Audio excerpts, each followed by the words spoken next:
सब जानते हैं कि हिंदुस्तान की सरकार, मोदी जी के नेतृत्व की सरकार गरीबों, दलितों, मजलूमों, शोषितों, वंचितों की सरकार है और हमारा नारा है सबका साथ, सबका विकास, सबका विश्वास। उस नीति पर हम काम करते हैं और हमारी सरकार संकल्प पत्र तैयार करती है और उस संकल्प पत्र में सबके सुझाव से संकल्प पत्र तैयार करती है। आज विकसित भारत संकल्प पत्र के लिए हमारी जनता अपनी बात सीधे मोदी तक पहुंचा सके और उसके लिए हम लोगों ने आज सुझाव पेटिका का अपने जनपद जौनपुर में हम लोगों ने शुभारंभ किया है।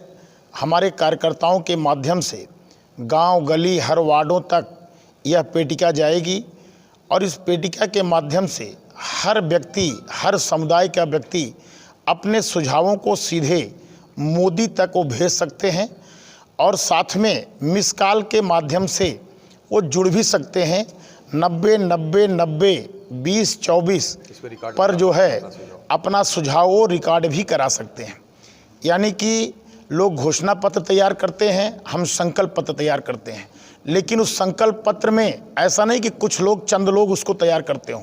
जन जन की बात, किसानों की आवाज़, नौजवानों की बात, मजदूरों की, व्यापारियों की, सबके सुझाव पर हमारी सरकार संकल्प बनाती है, संकल्प पत्र बनाती है। उसी के परिप्रेक्ष्य में आज यह कार्यक्रम रखा गया है और जैसा कि आप सब जान रहे हैं कि आने वाले समय में जो चुनाव होने जा रहा है, हम इसी संकल्प पत्र को बना करके हम आगे की नीति अपनी तय करेंगे। जैसा आप सबको पता है कि भारतीय जनता पार्टी जो कहती है वो करती है। मोदी की गारंटी हम लोग देते हैं। आपने देखा होगा कि हमने जो जो कहा सब किया। हमने गरीबों को आवास देने की बात करी, शौचालय देने की बात करी, गरीबों को राशन देने की बात करी, इलाज की बात करी, घर घर बिजली पहुंचाने की बात करी। हमने हर गरीब के घर, हर घर हमने नल से जल भेजने की व्यवस्था की बात करी। 370 को हटाने की बात करी, 35A को हमने समाप्त करने की बात करी, महिला को आरक्षण देने की बात करी, अच्छी शिक्षा देने की बात करी, रोजगार देने की बात करी। हमने जो जो बात करी, अगर हम देखें तो अगर देखेंगे हमारे कार्यकाल को, हमारे मोदी जी के कार्यकाल को, उन्होंने अपने संकल्प पत्र में किए गए वायदों का लगभग हम लोगों ने 99% जो है हम लोगों ने उस संकल्प को पूरा किया और हमें पूरा विश्वास है कि फिर से जो हम संकल्प पत्र बनाने जा रहे हैं, जनता की आवाज़ पर, जनता के सुझाव पर हम उस संकल्प को जो है पूरा करेंगे। इसी उद्देश्य के साथ यह कार्यक्रम आज रखा गया है। प्रदेश में कितना रोजगार सरकार ने दिया? अब प्रदेश के रोजगार को आप देख ही रहे हैं। हमारी सरकार आने के बाद हमने जो है स्वास्थ्य सेवाओं से लेकर के, शिक्षा सेवाओं से लेकर के, पुलिस से लेकर के तमाम जगह हम लोगों ने रोजगार दिया। अब रोजगार में आप लोग कई बार डिफिनीशन कर देते हैं, जबकि हम रोजगार कैसे लोगों को मिले। अगर हम कोई फैक्ट्री ला रहे हैं, अगर कोई हम कंपनी हमारे यहाँ काम कर ला रही है तो वो भी रोजगार दे रही है। हम संविदा पर भी अगर किसी को रख रहे हैं, हम उसको भी रोजगार दे रहे हैं।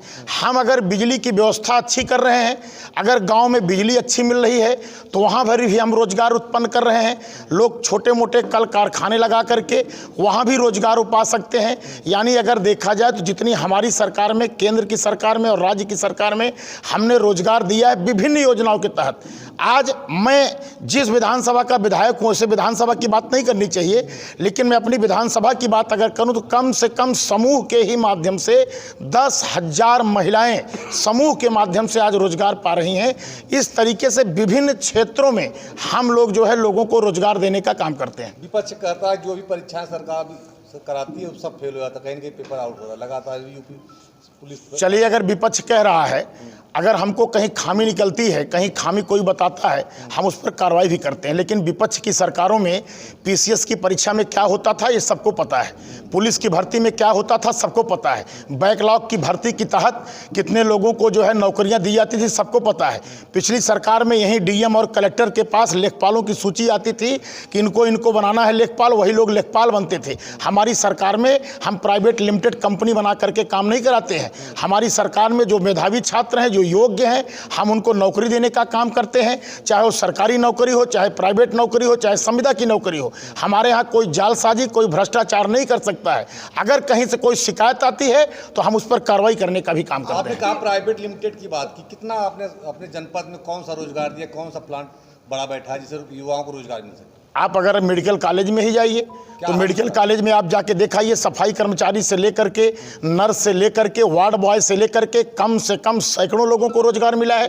अगर आप आइए स्वास्थ्य सेवाओं पर, ऐसा कोई अस्पताल नहीं है जिस अस्पताल पर हमने स्वास्थ्य सेवाओं में सफाई कर्मचारी से लेकर के वार्ड बॉय से लेकर के तमाम लोगों को हम लोगों ने रोजगार दिया है। आप चले आइए ग्राम पंचायत में संविदा के आधार पर आज कोई ऐसा ब्लॉक नहीं है जहां पर कम से कम दर्जनों लोग, 50 लोग काम न कर रहे हों।